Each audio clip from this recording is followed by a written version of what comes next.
तो आप जितना पूंजी है उतना से ही स्टार्ट कीजिए। अगर नॉलेज नहीं है तो सीखने के लिए ही इसको स्टार्ट कीजिए। 500 से ही रख के सीख लीजिए। 500 में आप इतने एग्जैक्ट खर्चा मैं बताता हूँ। लेकिन यही है कि अंडे पे आने तक जो है आपको वेट करना पड़ेगा और उस समय तक जो है आपको खिलाना पड़ेगा, तो जो कि काफ़ी बड़ा अमाउंट हो जाता है, क्योंकि 500 बत्तख अब एक दिन में खाएगा सर तो बोरा के बोरा खा जाएगा। जरूर। कितना एक नौजवान बत्तख का कितना डाइट होता है? और नौजवान बत्तख का 120 ग्राम उसको डोज देना है।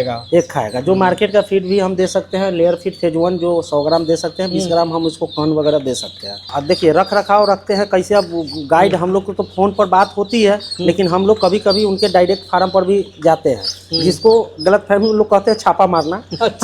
ठीक है, तो हम लोग जाते हैं, विजिट करते हैं। ठीक है, अगर जिस फार्मर को समझ में नहीं आ रहा है उनको बताए, रख रखाव किए। और मेरे पास मेडिकल टीम है जो 1 डे से बच्चा लेके गए, उनसे रिलेशन रखना पड़ता है। दोस्तों स्वागत है फिर से एक बार डक फार्मिंग बिजनेस के ऊपर एक शानदार एपिसोड के साथ। और मैं मुकुल सिंह जी के साथ फिर से हाजिर हूँ। सर नमस्कार। नमस्कार जी। सभी फार्मर भाइयों को मेरा नमस्कार। और पिछली एपिसोड में सर आपने बताया जी खाकी कैम्बल के बारे में जी। और ये लॉट जो है अभी जा रहा है आपका इंडियन रनर का। जी सर। तो इंडियन रनर, ये रनर इंडियन रनर क्यों नाम पड़ा? इंडिया रनर का मतलब नाम इसलिए पड़ा कि ये थोड़ा सा रनिंग का और ज़्यादा दौड़ता है और स्पेस का भी ज़रूरत इसको पड़ता है। अच्छा, ठीक है, तो इसको इसके साथ है कि आपको सुबह शाम 1 आध घंटा इस पर थोड़ा सा वर्क करना पड़ेगा। रनिंग इंडिया रनर को थोड़ा सा 1 आध घंटा इसको टहलाना पड़ेगा। जैसे महिला को पेट में बच्चा रहता है तो डॉक्टर जैसे बोलता है टहलने के लिए, उसी तरह इसको भी अंडा लेने के लिए 1 आध घंटा इसको टहलाना पड़ेगा। सुबह शाम 1 आध घंटा इसको टहलाना तो पड़ेगा। एक बात समझ में मुझे नहीं आती है कि जब खाकी कैम्बल अंडे देने में इतनी वो सक्षम है, अच्छी है, तो लोग ये नस्ल लेते क्यों हैं? देखिए नस्ल इसलिए लेते हैं कि ये ज़्यादातर मीट में यूज होता है, मीट में यूज होता है। अच्छा। और अंडा में भी यूज होता है। ठीक है, दोनों में चलता है। अच्छा। ठीक है, तो मीट पर्पस में ये क्या होता है कि 4 साढ़े 4 महीना में तैयार हो जाता है। अच्छा। बहुत सारे फेरी वाले लोग हैं, बहुत सारे डीलर लोग हैं, फार्मर लोग हैं, उनका डिमांड रनर का डिमांड रहता है। क्योंकि रनर आपको जैसे तालाब हो गया, बड़ा तालाब हो गया, चरी अगर चरी है, नदी पोखर है, तो ये आपका फीडिंग कॉस्ट थोड़ा सा खाकी से ये कम उठाता है। अच्छा, ये कम खाता है। ठीक है, खाकी का अगर फीडिंग कॉस्ट हम अगर 120 ग्राम है, ठीक है, तो इसको 80 ग्राम 90 ग्राम फीड में ये इसको हम तैयार कर सकते हैं। क्योंकि ये बाहर में जैसे घास हो गया, जब बाहर निकलेगा तो घास खाएगा, मिट्टी खाएगा। अच्छा। जिनके पास ऐठा घोंगा पिलुआ पताई होगा पोखरा में या नदी में या तालाब में जो में हो, ये वो खा के वो अपना ग्रहण करके अपना जीवन यापन कर सकता है। ठीक है, रनर आपको 4.5-5 महीना में अंडा स्टार्ट करता है। अच्छा। और ये 6 महीना में जाके ये अंडा फुल फ्लेज में आती है। अच्छा, कितना देता है ये अंडा एक साल में? 1 साल में ऐसे तो लोग बहुत सारे लोग कहते हैं 200, लेकिन मेरा एक्सपेरिमेंट है, ठीक है, 170-180 तक अंडा एक साल में आ जाता, मतलब मादा बतख दे देती है। देखिए कि नीचे गिरा। ये कहाँ के लिए पैक हो रहा है सर? ये आपको आज का पैकिंग है दिल्ली के लिए। ठीक है, यहाँ से पटना राजेंद्र नगर से जो ट्रेन से लोड होगी तो दिल्ली के लिए कल दिल्ली के लिए चली जाएगी। कितने सेफ्टी के साथ पैकिंग भिजवाते हैं सर? यही डब्बा है ना? देखिए ये मौसम के हिसाब से डिपेंड करता है। ठीक है, ऐसे जनरली 60 पैकिंग करते हैं, 15-15-15-15। ठीक है, तो 15 चौका 60 का पैकिंग आता है। लेकिन दूर दरार अगर भेजते हैं तो हम लोग 50 का भी पैकिंग करके। अच्छा, कुछ मर गया तो फिर एक्स्ट्रा डाल देते हैं। अच्छा, एक्स्ट्रा कुछ परसेंटेज माइनस करेंगे? नहीं, परसेंटेज हम लोग दे देते हैं। अच्छा, उतना परसेंटेज दे देते हैं। ऐसे बच्चा मरता नहीं है क्योंकि हम लोग का व्यवस्था ऐसा है, रेलवे से वहाँ रेलवे पर भी कम संपर्क है, जो उस बोगी में रखते हैं। ठीक है, अच्छा से उसको रखवा देते हैं, रखवा के वहाँ पर एजेंट लोग हैं, उनके थ्रू वहाँ से भिजवा देते हैं। तो वो अपना वहाँ जो नियर बाई स्टेशन से अपना रिसीव कर सकते हैं। अच्छा, जो पालन का जो तरीका है, जैसे ब्रूडिंग के बारे में पिछले एपिसोड में आपने बात की थी, वो सेम इस पे भी लागू होगा? सेम वही ब्रूडिंग वही सेम दाना भी वही खाएगा, खाली थोड़ा कम खाएगा। आपने बोला मीट पर्पस से पालन करेंगे और अंडे इसमें थोड़े से कम निकलेंगे, ही ना? जी। लेकिन चलिए बहुत ज़्यादा कम नहीं है, थोड़े से कम है। और अंडे पे जो है तकरीबन 6 महीने लग ही जाएगा आते 6 महीना इसको लग जाता है। तो मीट मार्केट जो है, हालांकि बिहार में तो कम है, लेकिन झारखंड में मैंने देखा ऐसे कौन कौन से राज्य में इसका मीट जाता है? ये ज़्यादातर आपको झारखंड हो गया, बंगाल हो गया, आसाम हो गया, अगरतला हो गया, तिनसुकिया हो गया। और ये उधर सब गजब का मीट मार्केट है इसका, देखिए, बत्तख का। अब बिहार में तो लोग बतख के बारे में जानते नहीं थे आज से कुछ दिन पहले तक। जी जी। हम जब आए इस सेक्टर में धीरे धीरे करके आज के डेट में बिहार अपना मुजफ्फरपुर जिला हो, ठीक है, तो वो हमारा फेमस जगह हो गया है डक फार्मिंग के लिए। सही बात है, सही बात है भाई। डक फार्मिंग, हालांकि ये हैचरी पे तो सर मैंने देखा है कि आप तो सब तरह के यहाँ पे अंडे रखते हैं। जी सर, सोनाली के भी रखते हैं, कड़कनाथ के भी, जी, टर्की हो, गिन्नी फाउल हो, जी, सब तरह के यहाँ पे। तो किसान यहाँ भी संपर्क किया जा सकता है आपसे अपने अंडों को अगर यहाँ बेचना चाहें तो। जरूर जरूर जरूर, है ना। चलिए अब सवाल ये करेंगे थोड़ा सा इस बिजनेस के ऊपर सर। जी जी। जैसे कि आपने भी फार्मिंग शुरू की, हालांकि आप ये हैचरी के बिजनेस में फार्मिंग पे थोड़ा कम ध्यान देते हैं, लेकिन बहुत सारे ऐसे किसान भी हैं सर जो कि डक पालन, ये बत्तख पालन तो बड़ा जोश से शुरू करते हैं, अब फेल भी हो जाते हैं। जी जी, क्या परसेंटेज ज़्यादा है उनकी, मैं ये बता रहा हूँ। तो भाई रिस्क फैक्टर कहाँ हो जा रहा है, क्या उनसे क्या गलती हो जा रही है? देखिए, सबसे बड़ी चीज़ है पूंजी। अगर हमारे पास पूंजी है तो उस हिसाब से टारगेट करेंगे। और बहुत सारे लोग एजेंट लोग हैं जो सही से फार्मर को बता नहीं पाते हैं, जो जाके गलत ट्रैक पकड़ लेते हैं, उसी ट्रैक पर चलने लगते हैं। जैसे ये गलत कमिटमेंट सर लोग कर दे रहे हैं कि आप पालिए और आपके सारे अंडे हम ले लेंगे। ये क्या ये कमिटमेंट हो सकता है कभी? मुझे नहीं लगता है। देखिए सर, आपकी भी तो सर मजबूरी होगी। देखिए सर, कभी कभी आप अंडे नहीं ले पाते होंगे। पहले होती थी, पहले अंडा बेचने में थोड़ा सा परेशानी हमको हुई, ठीक है। 2018 से लेके हमको 20 तक हमको परेशानी हुई, धीरे धीरे मार्केट को जाने। अब हमको परेशानी इसलिए नहीं होते हैं कि बहुत सारे कंपनी हैं, बिस्किट कंपनी है। हाँ, इस जगह आपने ग्रोथ किया तो सही बात है। जिस एरिया में हम रह रहे हैं, इंडस्ट्री एरिया में, हमको कहीं बाहर जाने का जरूरत नहीं है। हम सब अंडा यहीं सेल कर देते हैं। बिस्किट कंपनी को देते हैं, 2-2 बिस्किट कंपनी है अगल बगल में, शैम्पू कंपनी है उसको देते हैं, ठीक है। तो और खुद अंडा हम 1 से 1.5 लाख अंडा, जी 1 से 1.5 लाख अंडा हम हैचरी में यूज करते हैं। अच्छा जी, उठा दीजिए उसको जी, ठीक है। तो आपको मार्केटिंग के लिए सोचना नहीं है। हाँ, रेट की बात है। देखिए, कभी कभी क्या होता है कि फार्मर हमसे जुड़े हुए हैं, हम आपका रेट उठा रहे हैं 10 रुपये। कोई फार्मर, उनको ज़रूरत हुआ अंडा का, 2-4 टन के लिए ज़रूरत हुआ तो आपको बोलेंगे कि हाँ रेगुलर हम उठा लेंगे। वो लोग क्या करते हैं कि 1 रुपये बढ़ा के आपको उठा लिए, ठीक है, फिर ब्याज में वो छोड़ देते हैं, ठीक है। तो हमारे साथ क्या दिक्कत है कि 1 रुपया कम इसलिए देंगे क्योंकि मेरे पास स्टाफ है, लेबर है, हम आपके यहाँ से अंडा फार्म से कलेक्ट कर रहे हैं, ठीक है। तो आपको 1 रुपया बेनिफिट, हमारा भी खर्चा है स्टाफ पर, गाड़ी पर लाने जाने में 1 रुपया खर्चा हो जाता है।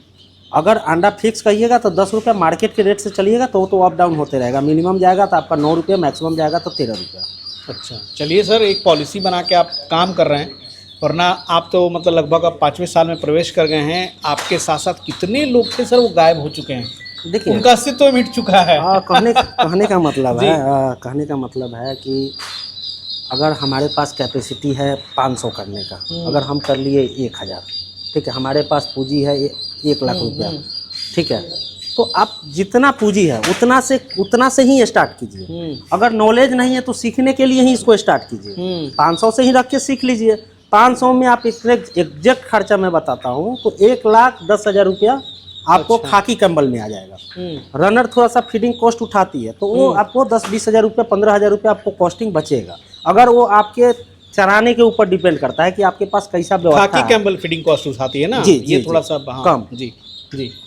तो वो आपके फार्मर के ऊपर डिपेंड करता है कि उनका रख रखाव कैसा है, तालाब है, पोखर है, नदी है, झील है, कम करना जो है बड़ा जरूरी है। देखिए, अगर फीड उस तालाब में अगर मानते हैं तालाबे का हम एवरेज लेके चलते हैं तो तालाब में बरसीन घास हो गया, वो अगर मिल गया, या हरा घास मिल गया, पिलुआ पताई मिलबे करेगा उसको, ऐठा घोंघा मिलबे करेगा, तो वो खा के वो अपना 30% 35% वो भोजन वहाँ से ग्रहण करेगा। बाकी जो फीड है वो हमको मार्केट का फीड ही देना है, क्या कि अंडे के लिए। हाँ, सही बात है। लेकिन यही है कि अंडे पे आने तक जो है आपको वेट करना पड़ेगा और उस समय तक जो है आपको खिलाना पड़ेगा, तो जो कि काफ़ी बड़ा अमाउंट हो जाता है, क्योंकि 500 बत्तख अब एक दिन में खाएगा सर तो बोरा के बोरा खा जाएगा। जरूर। कितना एक नौजवान बत्तख का कितना डाइट होता है? और नौजवान बत्तख का 120 ग्राम उसको डोज एक खाएगा। जो मार्केट का फीड भी हम दे सकते हैं, लेयर फीड फेज 1 जो 100 ग्राम दे सकते हैं, 20 ग्राम हम उसको कण वगैरह दे सकते हैं। अच्छा, कण किस चीज़ का कण? कन जैसे कि आप चूड़ा का कन दे सकते हैं, भूसी दे सकते हैं, गेहूं का दर्रा दे सकते हैं, मकई का दर्रा दे सकते हैं। मकई कभी कल चलाना है, रेगुलर मकई नहीं चलाना है, क्योंकि मकई गर्म होता है, अंडा प्रोडक्शन में थोड़ा सा दिक्कत तो करता ये जो बताया कि सर ये इसकी मीट अच्छी होती है, तो मीट लायक कब ये तैयार हो जाता है? मीट लाइक इसको 3 महीना 3.5 महीना में ये तैयार हो जाती है। लेकिन बहुत ज़्यादा बूढ़ा बत्तख भी तो लोग नहीं खाएगा। जी नहीं, इसका तो एक रहता होगा कितना वजन तक इसका देखिए मीट शानदार होगा, वो कितना खाने वाले तो कुछ भी खा जाएंगे, लेकिन कहने का मतलब है कि थोड़ा सा कलरफुल बतख लोग देख के पसंद करते हैं, तो मन में भी लगता है कि हाँ खाने में भी अच्छा लगता है उन लोग को। हाँ सही बात है। वो खाकी कलर वाला जो है वो बिल्कुल खाकी कैम्बल जो है होता है, और ये देखिए थोड़ा डिजाइनदार होता है, ये हल्का पीलापन लिए रहता है ना सर। जी ये जी जी। हाँ, और काफ़ी ये तो तेज़ जो है ये बत्तख दौड़ता भी है, बहुत बढ़िया। तो अभी यहाँ पे जो आप देख रहा हूँ कितना % हैचेबिलिटी निकलता है सर? देखिए अभी का समय थोड़ा सा है कि कभी बारिश हो गया, कभी धूप हो गया, तो ये थोड़ा घट गया है परसेंटेज। थोड़ा सा रख रखाव पर भी डिपेंड करता है, फार्मर कैसे रख रखाव करते हैं उस पर भी डिपेंड करता है, ठीक है। अच्छा। तो हम लोग क्या करते हैं, जिनके यहाँ से अंडा कलेक्शन करते हैं उनको हम लोग अपने तरफ से एक AC देते हैं, ठीक है, AC लगवा देते हैं ताकि मेरा परसेंटेज अच्छा बना रहे, ठीक है। और उसके बाद AC लगवा लेते हैं हम लोग अपना 4 दिन 3 दिन 4 दिन पर अंडा वहाँ से कलेक्शन कर जिन फार्मर से सर आप लोग अंडा लेते होंगे वहाँ भी तो गाइडलाइन देते होंगे? देखिए रख रखाव रखते हैं कैसे, अब गाइड हम लोग को तो फ़ोन पर बात होती है, लेकिन हम लोग कभी कभी उनके डायरेक्ट फार्म पर भी जाते हैं, जिसको गलतफहमी लोग कहते हैं छापा मारना। ठीक है, तो हम लोग जाते हैं, विजिट करते हैं, ठीक है। अगर जिस फार्मर को समझ में नहीं आ रहा है उनको बताए, रख रखाव किए। और मेरे पास मेडिकल टीम है जो 1 डे से बच्चा लेके गए, उनसे रिलेशन रखना पड़ता है, क्योंकि बत्तख है, ठीक है। तो जब तक उनके पास बत्तख रहेगा तब तक उनको गाइड करना पड़ेगा हमको। सही बात है, जहाँ से भी आप ले वहाँ तो एक रेगुलर बॉन्ड होना चाहिए, क्योंकि भाई एक दिन का काम नहीं है।